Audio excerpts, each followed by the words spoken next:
How often should I test my pool water? This is a question that new pool owners ask, and it's you're looking for a linear answer, but there isn't one for you here. You need to test the water as often as you think there might be something wrong with it.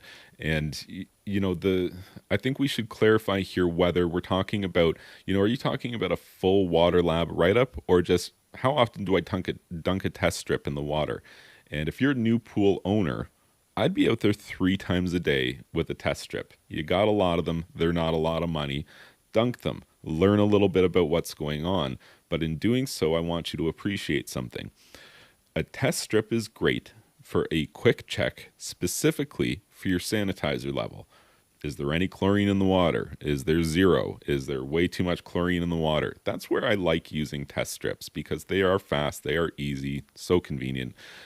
They're not super accurate. And you know where they're really not accurate, in fact, you already know where they're not accurate, is pH. You dunk the test strip. It's like just line up the colors. You're looking, they don't make any sense. None of the colors line up. You hold it up to the sun, away from the sun, to the northern horizon like you're supposed to. You've tried everything, nothing's working.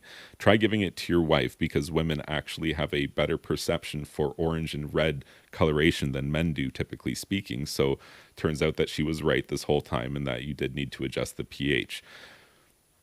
If you're going to be a new pool owner and you want to actually learn what's going on, buy as many test strips as you need to use them all the time, but appreciate that you're only testing the sanitizer level. And at some point, if you really want to know what's going on, you need a better test kit. That's what it comes down to. And so you might say, okay, pool guy, I get it. Test kit, I'm going to get one of these. You're going to jump on the internet. You're going to take a look. You're going to see how expensive they are, and you're going to start looking at that bottle of test strips again, thinking, I can figure this pH out. It can't be that hard. Test kits are expensive, and that's why there's a benefit to you to go to a water lab. They will test your water for free in the interest of maybe being able to sell you some stuff. So, look, I get it. There's a lot of controversy. Pool stores try to sell you stuff you don't need.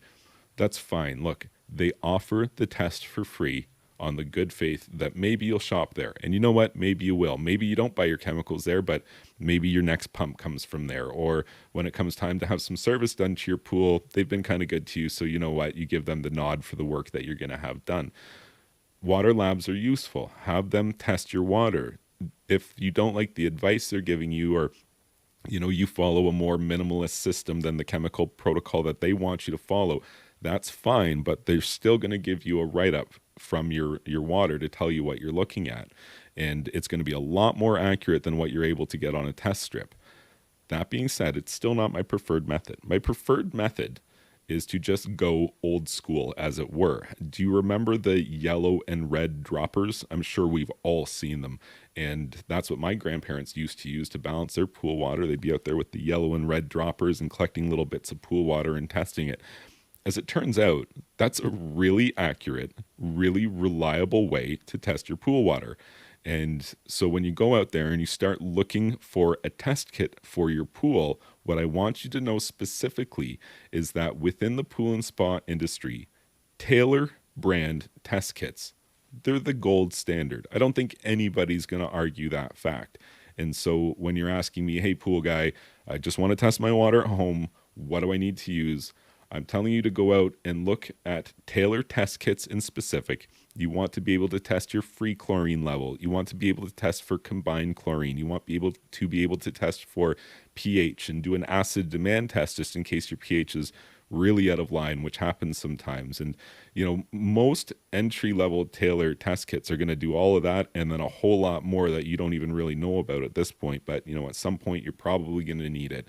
And I would really, really encourage new pool owners, if you want to get your head around the chemistry, if you want to do the best job possible for your pool and you recognize that poor water chemistry is the number one thing that shortens the service life of every component of your swimming pool, go ahead and invest in a more expensive Taylor test kit for your pool and learn how to do your water testing at home. Even if you go to the water lab for now, you can be using that Taylor test kit at home to see if you can recreate the results that those guys are giving you in your water lab report. And when you're asking the question, how often should I test? I would test with a test strip every single day, probably twice a day, and I wouldn't be afraid to crack out that Taylor test kit and get more serious about my water testing results at minimum once per week. If you found this information helpful, please be sure to like this video and subscribe to my YouTube channel. And you can check out my website, swimmingpoolsteve.com.